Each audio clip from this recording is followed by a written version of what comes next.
Assalamualaikum warahmatullahi wabarakatuh.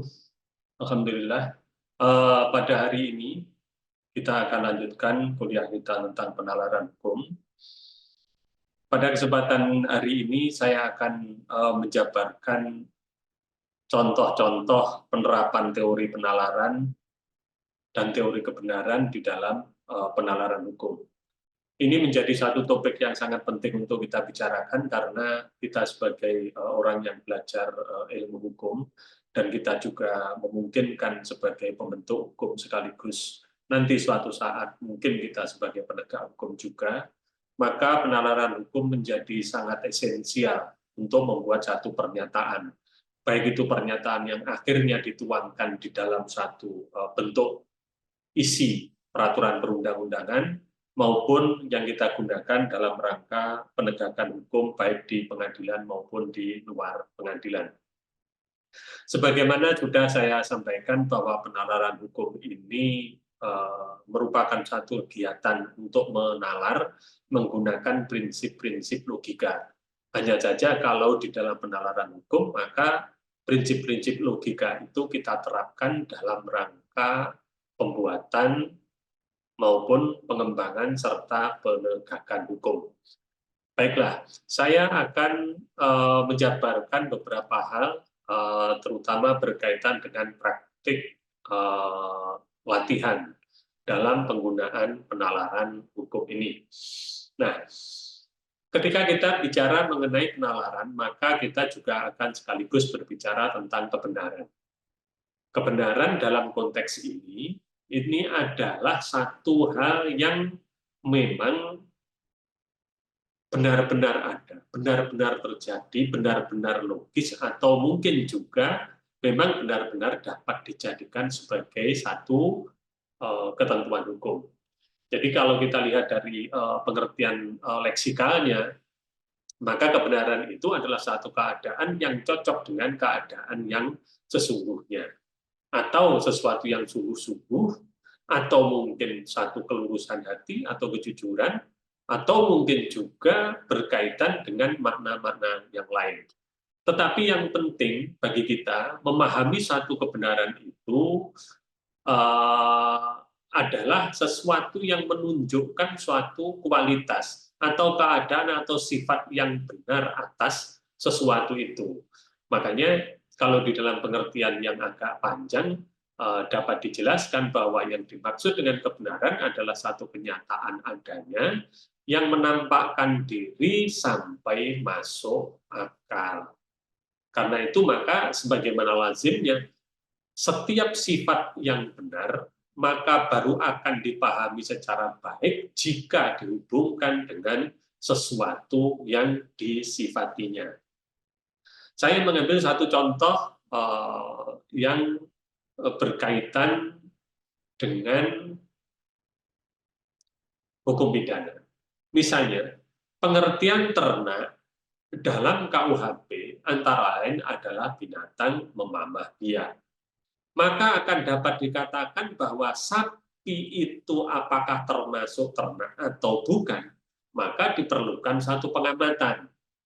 Nah, setelah dilakukan satu pengamatan, ternyata sapi adalah memamah biak. Ketika terbukti bahwa sapi itu adalah memamah biak, maka berdasarkan hasil pengamatan itu, maka sapi adalah benar jika dikategorikan sebagai binatang ternak. Nah, jadi pada dasarnya ketika kita berbicara mengenai kebenaran, itu banyak teori yang dapat kita gunakan untuk mencapai satu kebenaran. Kemudian, jika kita lanjutkan di dalam satu proses itu, maka kita akan tahu dan kita harus sadar bahwa prinsip-prinsip bernalar hukum itu juga tunduk pada prinsip-prinsip bernalar secara umum atau sebagaimana yang diajarkan di dalam filsafat logika. Karena penalaran adalah satu cara untuk penggunaan nalar atau pemikiran. Dengan cara bagaimana?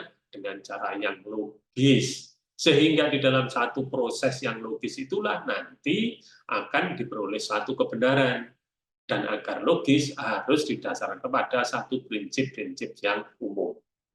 Setidaknya ada 4 prinsip umum yang dapat digunakan di dalam penalaran hukum itu. Yang pertama adalah prinsip identitas. Menurut prinsip ini, sesuatu adalah apa adanya. Jadi kalau digambarkan itu prinsipnya begini. X adalah X, bukan Y. Kalau dalam praktek hukum misalnya, saksi dalam pemeriksaan pada sidang acara pidana adalah saksi dalam pemeriksaan pada sidang acara pidana, bukan terdakwa dalam pemeriksaan pada sidang acara pidana. Jadi intinya adalah saksi adalah saksi, bukan terdakwa. Nah, itu adalah prinsipnya. Sehingga apabila kita membuat satu pernyataan-pernyataan di dalam persidangan, maka ketika kita menyebut dia adalah saksi, ya tetap kita harus konsisten menyebut dia adalah saksi, bukan terdakwa. Kemudian prinsip yang kedua adalah prinsip pengecualian nilai tengah. Itu intinya menyatakan begini, tidak mungkin ada kondisi tengah di antara ada dan tidak ada. Jadi kalau ada ya ada, kalau tidak ada yang tidak ada. Dalam konteks kebenaran. Misalnya gini, Ani adalah dokter, bukan bidan. Sehingga tidak mungkin Ani itu adalah dokter setengah bidan. Kan dalam praktek kan juga begitu. Kalau dokter ya profesinya dokter, kalau bidan ya profesinya bidan. Tidak ada dokter setengah bidan. Karena apabila kondisinya itu ada di antara tengah, orang akan berpikir perbedaannya dalam dunia hukum itu kan ada tenaga medis, kemudian ada tenaga kesehatan. Tenaga kesehatan itu salah satu salah satu jenisnya adalah bidan. Nah, dengan demikian, menurut pemikiran ini tidak mungkin ada satu putusan yang berlawanan kemudian kedua-duanya benar. Maksudnya tidak ada kedua-duanya benar itu kan tadi Ani adalah dokter, bukan bidan. Ini berarti Ani adalah dokter adalah benar, bukan kemudian bidan adalah salah. Sehingga tidak mungkin satu kebenaran itu ada di antaranya. Makanya dia itu tidak mungkin dokter setengah bidan atau bidan setengah dokter, itu tidak mungkin. Kemudian yang ketiga adalah prinsip alasan yang cukup. Yaitu ada alasan yang cukup untuk semua hal. Nah, ini sangat penting di dalam kita membangun satu argumentasi hukum. Yang satu, dua tadi penting, kemudian yang ketiga ini prinsip alasan yang cukup ini sangat penting. Jadi misalnya ya, ketika saudara mengusulkan agar usia perempuan yang bisa melaksanakan perkawinan itu harus berusia minimal 19 tahun. Maka usulan menyampaikan agar itu dianggap benar oleh orang lain, harus kita sertakan alasan-alasannya. Nah, alasan-alasan itu apa? Jadi misalnya jika saudara mengusulkan agar usia perempuan yang bisa melaksanakan perkawinan berusia 19 tahun, maka harus ada alasan yang cukup membuktikan tentang penyebab perlunya aturan bahwa usia minimal perempuan dapat kawin adalah 19 tahun, bukan 16 tahun. Nah, kemudian di dalam argumentasi hukum kita akan mengemukakan alasannya perlunya perempuan itu menikah umur minimal 19 tahun karena alasan satu, filosofisnya, yaitu didasarkan pada pemberian persamaan hak antara laki-laki dan perempuan dalam melaksanakan perkawinan. Ini alasan filosofinya, karena pada dasarnya laki-laki dan perempuan itu memiliki persamaan hak dan kewajiban. Kemudian alasan yang B adalah alasan yuridisnya, karena merupakan perintah putusan Mahkamah Konstitusi nomor 22 tahun 2017 yang menyatakan aturan usia minimal 16 tahun di dalam undang-undang perkawinan itu tidak mengikat, kecuali dimaknai perempuan itu minimal berusia 19 tahun. Itu alasan yang B, yang kedua. Kemudian alasan yang C atau yang ketiga adalah alasan medis, yaitu perempuan usia 19 tahun sudah memiliki organ reproduksi yang matang. Sedangkan alasan yang keempat atau D adalah alasan empirisnya, karena banyak perceraian pasangan nikah usia dini dan perempuan menjadi korban KDRT ketika memasuki perkawinan dini. Nah, jadi prinsip-prinsip inilah yang juga penting di dalam membuat satu logika. Tidak mungkin orang yang praktek di dunia hukum kemudian hanya menyatakan dia tidak bersalah. Tidak mungkin. Dia pasti menyatakan dia tidak bersalah karena ini, dan sebagainya. Nah, ketika kita membuat satu alasan itu, kalau di dalam bernalar hukum, akan lebih bagus apabila kita dasarkan pada minimal 4 alasan. Yang pertama adalah alasan filosofinya, alasan yuridisnya, alasan teoritisnya, kemudian juga alasan empirisnya atau alasan sosiologisnya. Maka dengan membuat satu alasan-alasan itu, maka akan meyakinkan dan dapat membuktikan bahwa pernyataan saya adalah benar. Kemudian yang keempat, jadi dari hukum bernalar itu adalah prinsip kontradiksi. Tidak mungkin sesuatu itu menjadi dan tidak menjadi pada suatu waktu yang sama. Jadi tidak mungkin ada dua keadaan dalam satu waktu. Ya. Contohnya begini, tidak mungkin isi amar putusan pemidanaan yang dikeluarkan oleh pengadilan negeri dianggap adil sekaligus tidak adil bagi terpidana yang diadili. Ya. Karena apa? Putusan itu kan ada putusan adil, kemudian ada putusan yang tidak adil. Putusan yang tidak adil dan adil ini biasanya yang mau memahami itu adalah orang yang berbeda posisinya. Ya. Sehingga kalau orang yang sama posisinya, misalnya sebagai terdakwa, maka tidak ada pilihan lain. Dia harus menyatakan putusan ini adil atau putusan ini tidak adil. Nah, contoh lainnya, tidak mungkin A berperan sebagai hakim dalam memutus satu perkara pidana, sekaligus menjadi hakim, pengawas, dan pengamat dalam satu waktu bersamaan.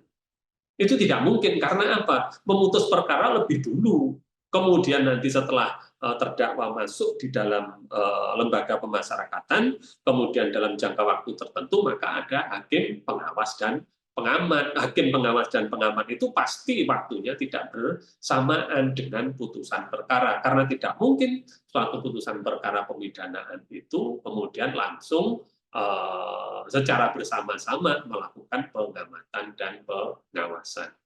Nah, jadi ini adalah satu prinsip atau contoh-contohnya. Kemudian kita lanjutkan, ada beberapa teori kebenaran yang dapat kita gunakan di dalam penalaran hukum itu. Yang pertama adalah teori koherensi. Menurut teori ini, kebenaran adalah satu konsistensi antara satu pernyataan dengan pernyataan yang lainnya, yang sudah diakui kebenarannya. Sehingga satu proposisi itu benar jika sesuai dengan proposisi lainnya yang sudah diakui kebenarannya terlebih dahulu. Makanya itu kebenaran jenis ini biasanya mengacu pada hukum-hukum logika berpikir yang benar. Kebenaran ini adalah a priori, jadi berasal dari akal pikiran manusia, tidak perlu dibuktikan melalui pengamatan secara indrawi. Nah, dengan demikian maka suatu putusan itu dianggap benar. Maksud putusan ini adalah satu putusan yang dimanifestasikan dalam bentuk proposisi, bukan putusan pengadilan lain ya. Jadi suatu putusan itu dianggap benar apabila mendapat penyaksian atau pembenaran oleh putusan-putusan lainnya yang terlebih dahulu sudah diketahui, diterima, dan diakui kebenarannya.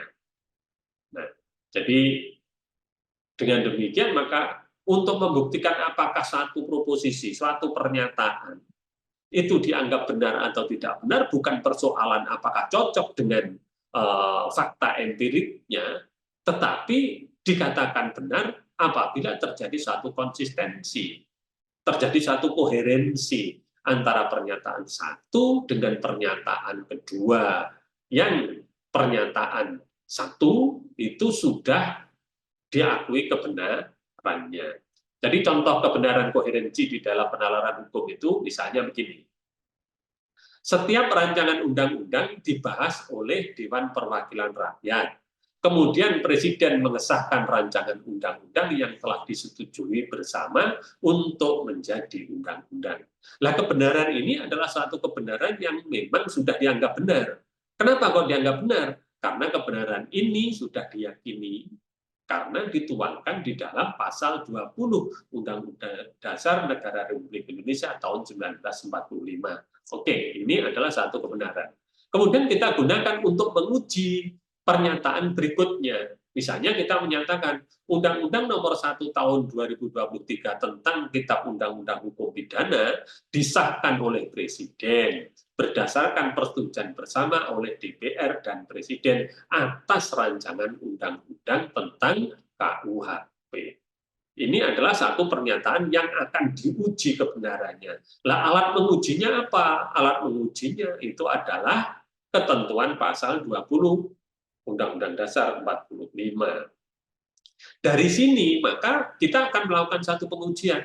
Loh, terus pernyataan saya yang Undang-Undang Nomor 1 Tahun 2023 tentang KUHP disahkan oleh Presiden, itu benar apa salah?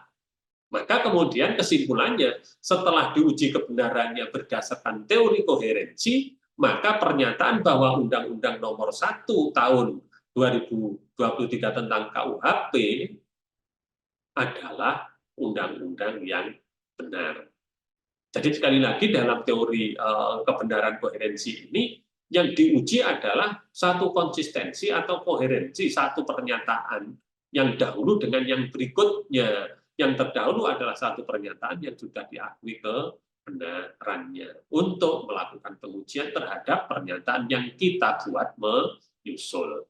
Nah, kemudian kita ambil satu contoh lain dalam praktek penalaran hukum. Pernyataan A, Presiden berhak mengajukan rancangan undang-undang kepada Dewan Perwakilan Rakyat. Ini diatur di dalam Undang-Undang Dasar 45. Kemudian rancangan undang-undang tentang hukum acara perdata diajukan oleh Presiden kepada DPR tanggal 4 Juli tahun 2022. Kemudian pernyataan C, rancangan undang-undang tentang hukum acara perdata diajukan Presiden dan juga RUU tentang daerah kepulauan itu diajukan oleh Presiden pada tanggal 13 Desember tahun 2023. Nah, jadi terus mana? Apakah pernyataan B dan C itu juga benar? Maka jawabannya, pernyataan di atas tentang Presiden mengajukan 2 RUU tersebut adalah benar secara koherensi. Karena ada koherensi, ada konsistensi antara pernyataan B dan C dengan pernyataan A. Nah, dasarnya apa? Ini adalah Presiden RI memiliki wewenang pengajuan RUU kepada DPR sebagaimana diatur pada pasal 5 ayat 1.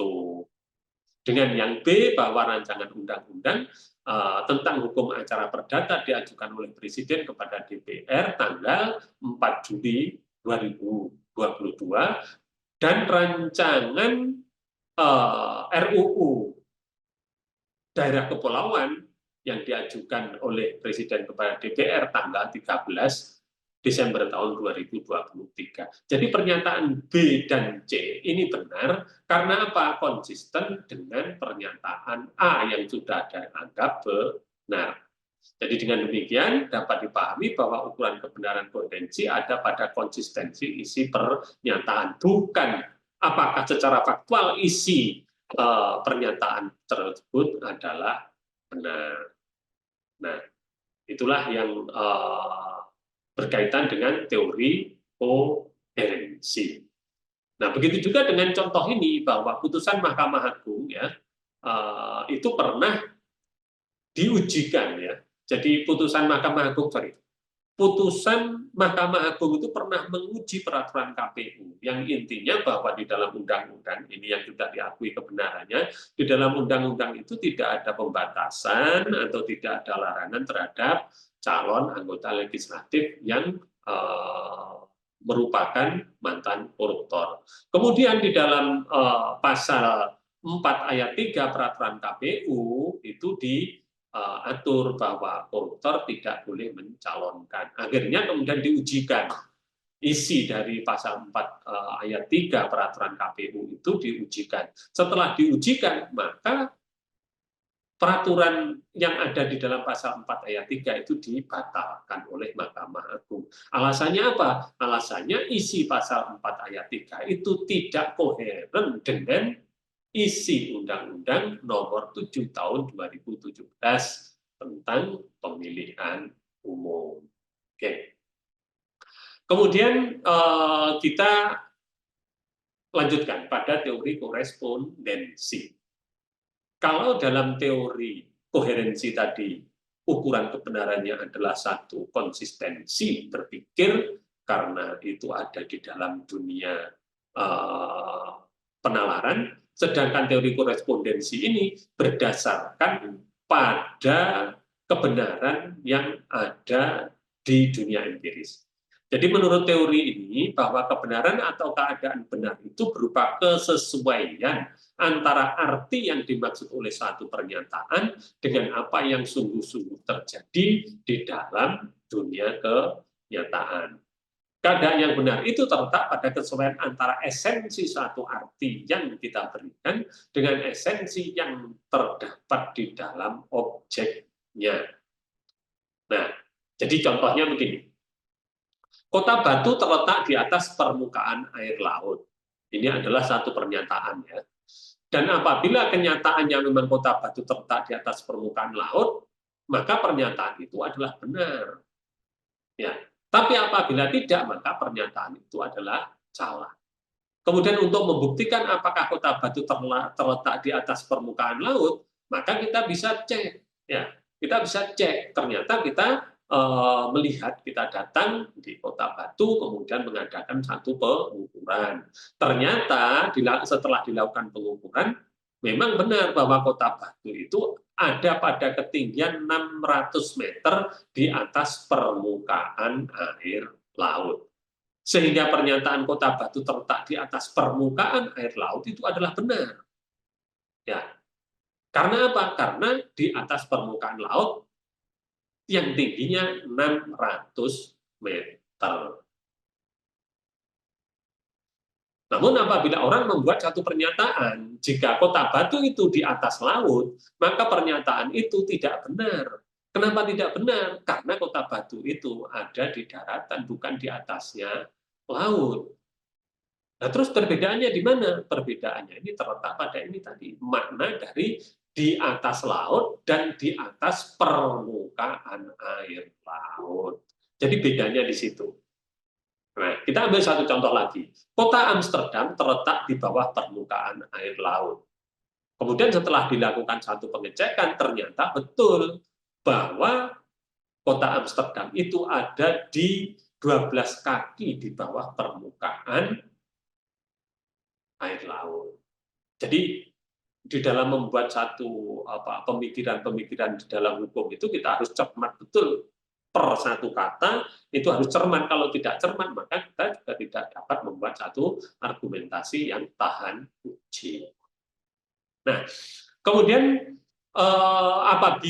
apabila kita membuat satu pernyataan-pernyataan yang berikutnya, maka juga harus ada konsistensi.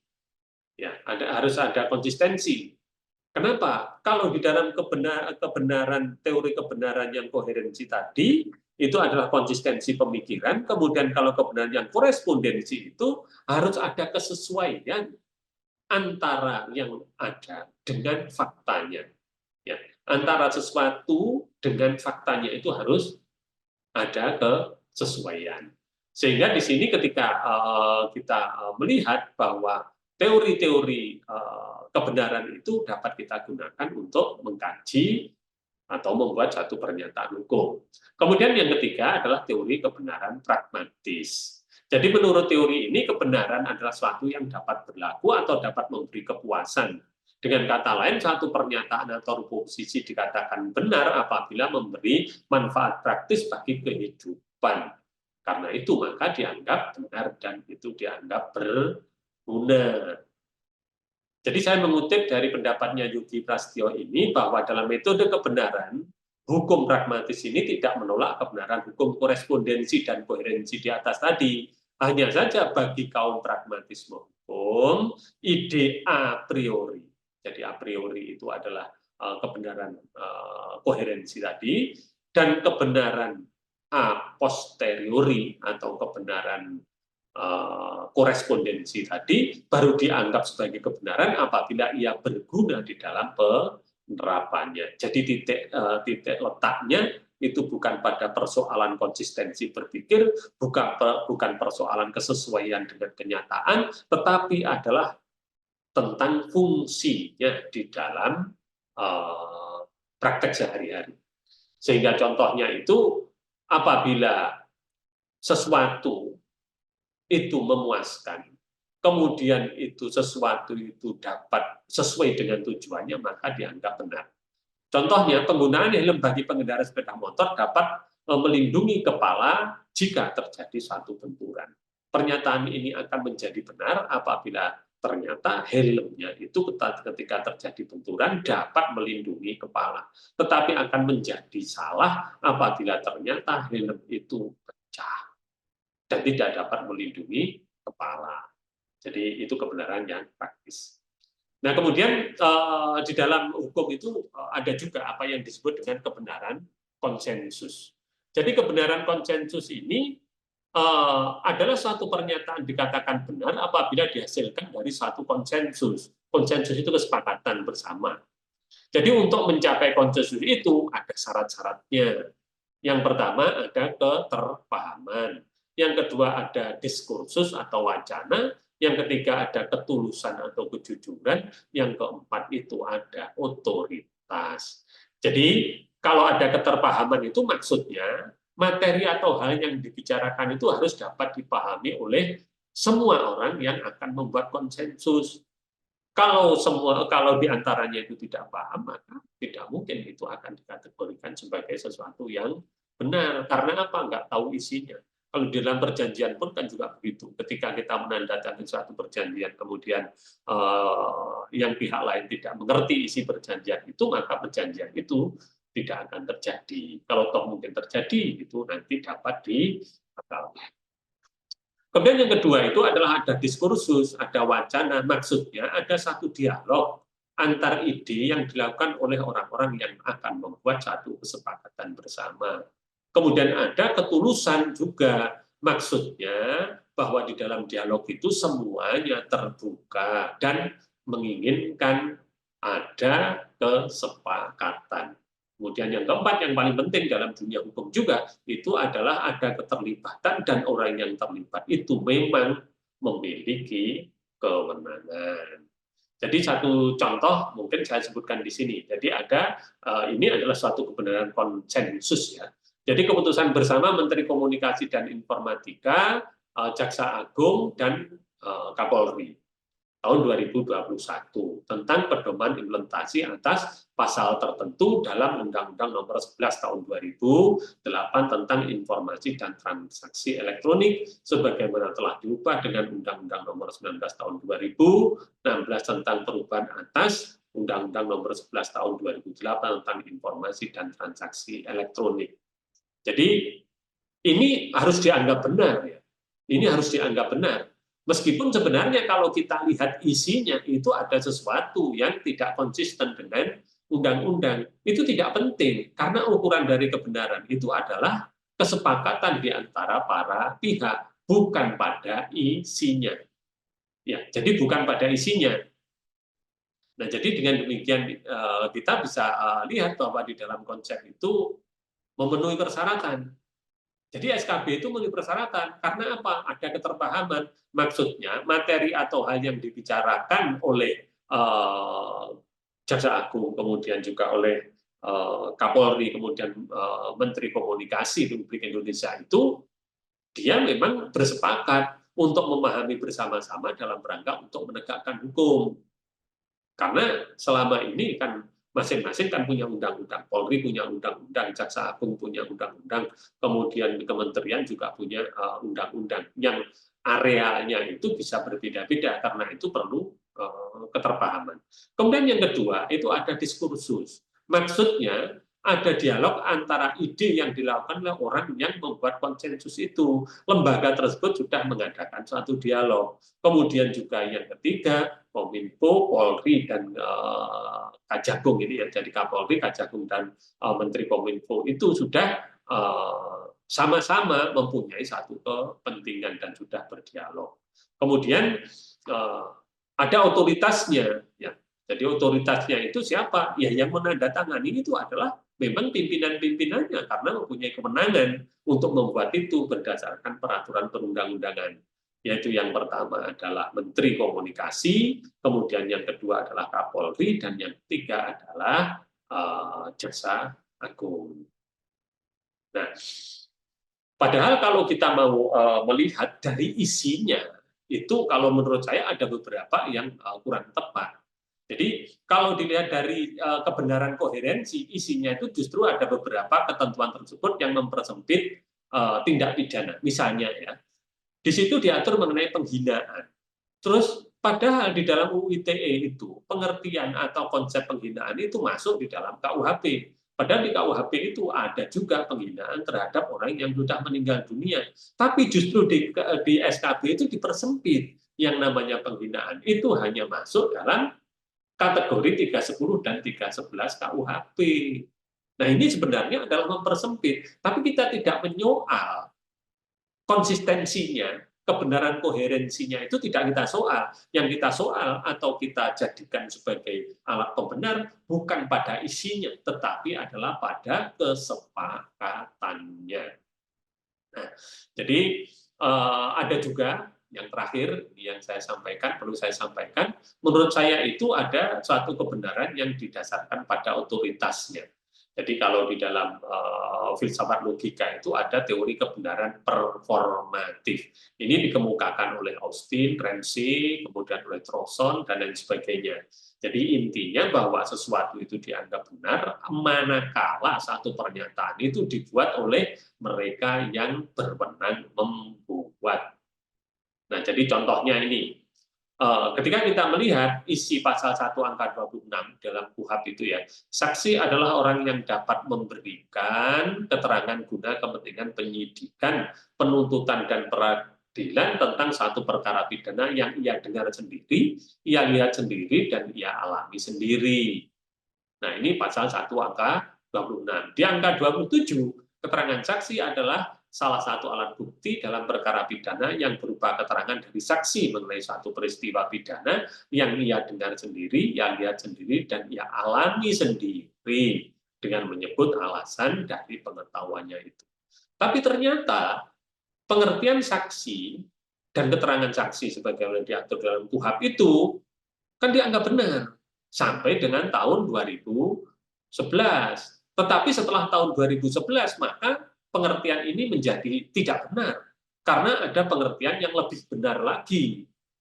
Mana yang lebih benar? Yaitu isi putusan Mahkamah Konstitusi nomor 65 garis miring PUU garis datar Romawi 8 garis miring 2010 yang dikeluarkan tanggal 8 Agustus tahun 2011.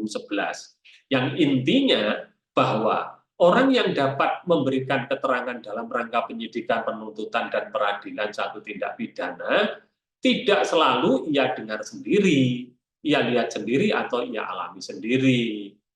Nah, sehingga pengertian dari saksi itu sejak tahun 2012 itu sudah berubah. Tidak sesederhana 3 kriteria itu, tetapi siapa saja yang memang ia itu dapat memberikan satu keterangan, ya, memberikan satu keterangan agar satu peristiwa tindak pidana menjadi jelas, maka dia layak sebagai saksi. Ini adalah putusan Mahkamah Konstitusi. Maka kemudian muncul pertanyaan, Terus yang benar yang mana? Ya sebelum diuji oleh Mahkamah Konstitusi, yang benar adalah isi pasal 1 angka 26. Karena itu dibuat DPR bersama Presiden dalam bentuk undang-undang. Oke. Kemudian tetapi setelah masuk di dalam uji Mahkamah Konstitusi, ternyata itu dianggap tidak mempunyai kekuatan hukum yang mengikat. Kalau dalam bahasa yang sederhana itu adalah menjadi tidak benar sepanjang tidak dimaknai lebih luas lagi. Yaitu siapa?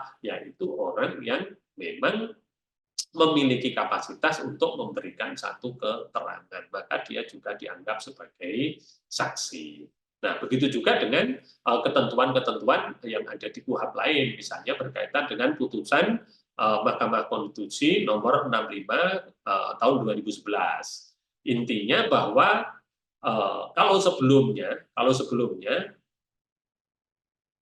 penyidik dan penuntut umum itu dapat mengajukan upaya hukum banding atas dikabulnya permohonan pra peradilan oleh tersangka, tetapi setelah ada putusan itu maka sudah tidak dapat diajukan banding lagi terhadap putusan pra peradilan. Makanya kemudian kalau ada pertanyaan, terus yang benar yang mana? Yang benar sebelum ada putusan 65 itu berarti adalah ketentuan pasal 83 ayat 2 KUHP. Tetapi setelah ada putusan itu, maka yang benar ini adalah putusan Mahkamah Konstitusi. Dengan demikian maka dapat dipahami bahwa kebenaran yang performatif itu sebenarnya adalah kebenaran yang didasarkan pada siapa yang membuat. Dan di dalam hukum memang begitu, ya. Makanya kemudian menunjuk pada teori kebenaran ini banyak diadopsi misalnya oleh John Austin. Ya. Saya pikir itu yang bisa saya sampaikan dalam kesempatan hari ini. Terima kasih atas perhatiannya. Ketemu lagi dalam kesempatan yang akan datang. Assalamualaikum warahmatullahi wabarakatuh.